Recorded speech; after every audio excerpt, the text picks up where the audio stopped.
When I was like 8 or 9, or even up to the age of maybe 12, so I was 12, I was very like, I really don't fit in, I'm really different to everyone else. I think it's good to be individual, you know, it's cool. People that do stand out, there are icons that stand out.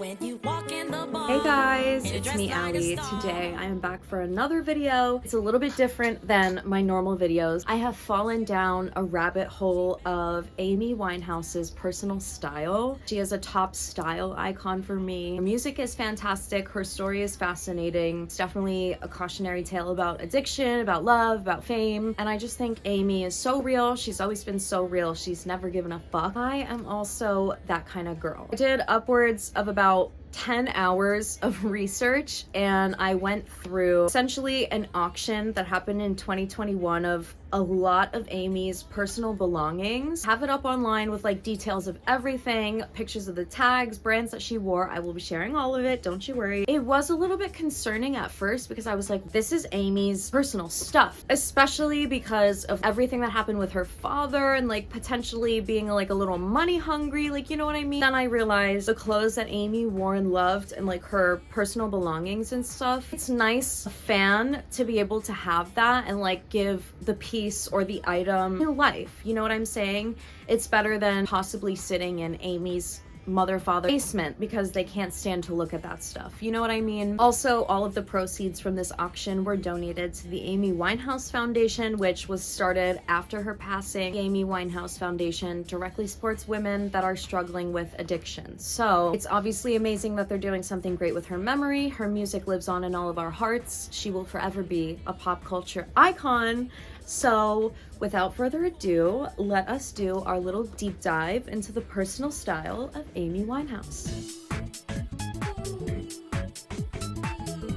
So one huge thing that Amy was into that kind of carries into like our fashion now is like corsets and bustier tops, or even just corseting a dress. Amy always liked a bodycon and to kind of show off her figure, which is pretty popular now. Amy also wore a lot of like fetish wear. A lot of the brands had a couple things from Lip Service, which I'm wearing my little slut hoodie today. She definitely loved like slip dresses and to dress a little like risque, but also like lacy and beautiful. The cha-chas were up, okay? Another thing that Amy loved was lace bras. There were so many in this auction. It makes me so sad that I missed it, because honestly things weren't going for crazy expensive. She definitely had her own flair in that she pioneered the look of having like a different colored bra under like a strappy dress, or even a strapless corset, or like a bustier, or whatever you want to call it. She would just keep the bra strap showing, so it like looked like a bra but also looked like it was worked into the dress. I'm definitely a huge fan of this look. I know some people think bra straps like aren't classy, but it costs a lot of money just to look this cheap, okay? Agent provocateur. Amy owned a lot of agent provocateur. She had a lot of lingerie from this brand. She also had this adorable like cowgirl pinup kind of onesie thing. She had a lot of slip dresses, bras, everything like nightwear from Agent Provocateur. That was definitely one of her favorite brands. I also know it's a high-end brand, so like, okay, Amy. When you think of Amy Winehouse, you of course think the beehive hair, but you might think a pinup look. Amy was a huge fan of pinup clothing, like sexy pinup clothing. She wore a lot of like halter style dresses. She almost always wore dresses that were like a v-neck cut or something that showed, you know, the cleavage off. Her stylist, Naomi Perry, I believe her name is, designed a bunch of pinup style halter dresses for Amy, literally custom to Amy and like what she liked. But it was very collaborative. I never really felt like I was telling her what to wear, and I think that was really important. She had a very strong sense of self. It's sort of modern rockabilly, like not too heavy on the vintage, with a little bit of true romance in there. Definitely some 80s influences. Something else that I noticed was Amy was not afraid of like a little sailor vibe. She definitely had those dresses with like the little sailor white folded necklines, as well as like double buttoned jeans and shorts that kind of like give like a marching band sailor vibe. Amy and her prints, and she had a lot in her closet, so absolutely cannot do this video without talking about Amy's Fred Perry collection.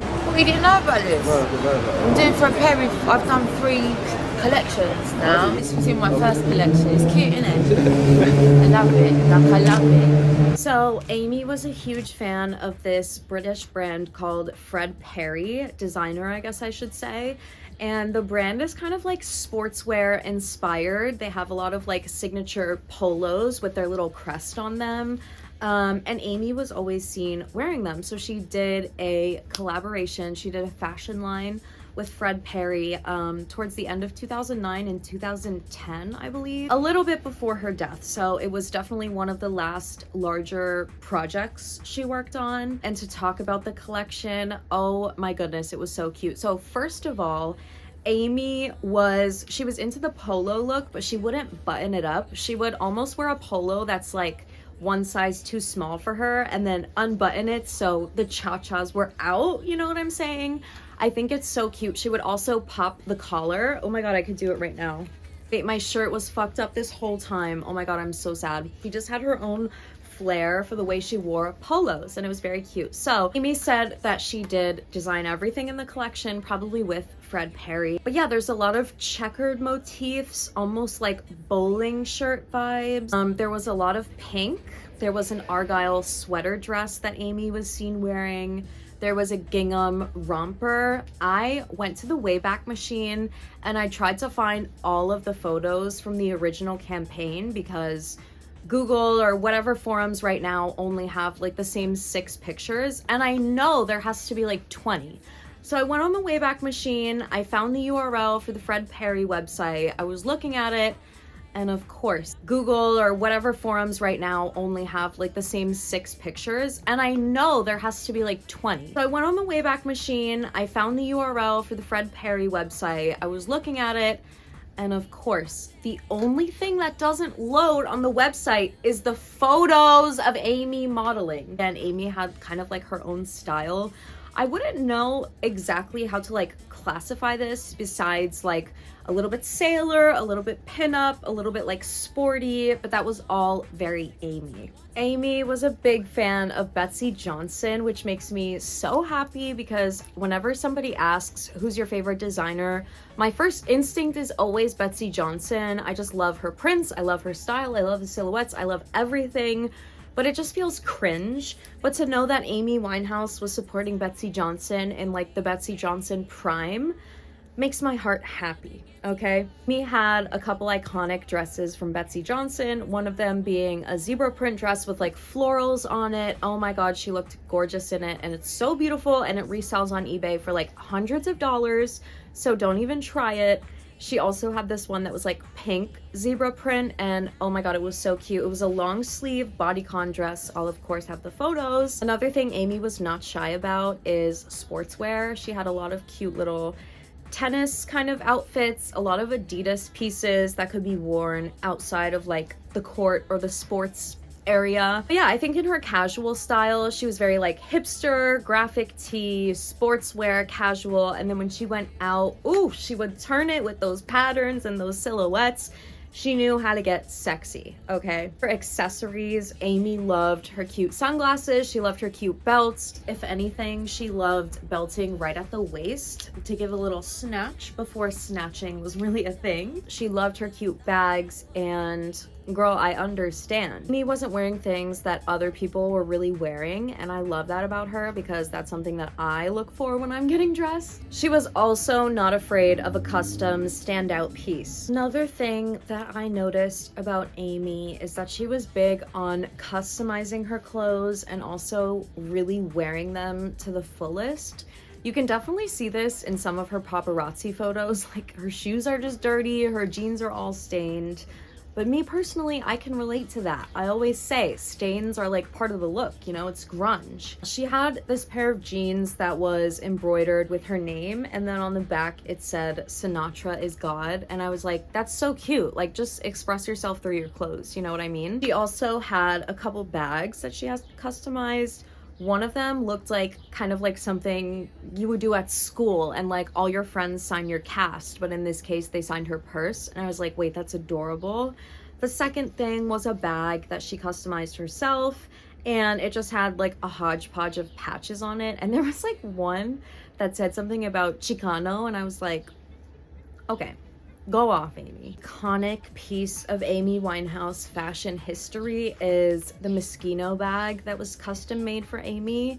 It is a red leather heart-shaped bag, one of one, made for Amy Winehouse. In my research, I was looking on eBay just for the bag, just to see, you know, maybe the person that bought it for $200,000 in the auction put it on eBay. So I went to go look, and instead I see a $5,000 heart-shaped Moschino bag. It's like almost the same bag, except it's covered in velvet instead of leather. And the leather version is just so superior, and there's only one lighting switch intermission because my phone ran out of storage. Some of the brands and designers that Amy was wearing, some of them are so cute and have the cutest tags, and it was giving Amy was shopping in like the sex shops. There's this one pinup brand called Dixie Fried that she was shopping, and oh my god, it's so cute. This other Australian designer, Wheels and Doll Baby, actually went to Wheels and Doll Baby to get a custom t-shirt tank top set for her and her husband Blake. And it says Blake forever, Amy forever, and they're matching. It's so cute. I totally get it, Amy. A couple of other brands that Amy was wearing are Miss 60, Arrogant Cat, Stop Staring. These brands kind of remind me of like hysteric glamour, so Amy was very on trend with like the hipster stuff. Libidinous NYC, Deadly Dames, Luco, Temperley London, Tina Kalivas, Patricia Field. She had so many things from Patricia Field. And again, Agent Provocateur was one of Amy's favorites, as well as Betsey Johnson. High fashion favorites, she did have Fendi, she had Miu Miu bags, Miu Miu heels. We worked a lot with Dolce & Gabbana. We dressed her for the Grammys, the Brits in 2008. There's quite a few Preen dresses here as well that she really loved. That is all I have for you guys today in this video. I had so much fun doing this deep dive. I am so inspired by Amy's personal style.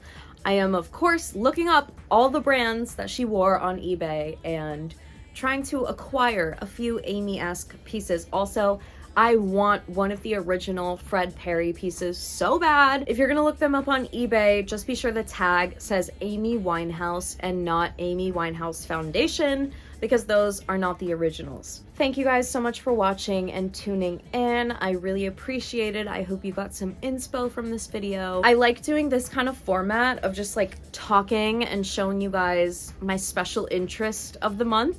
So if you're interested in more video essay sort of videos, I've been writing some essays. So leave me a comment if you're interested. The train is coming, but thank you guys so much for watching, and I will see you in my next video. Bye.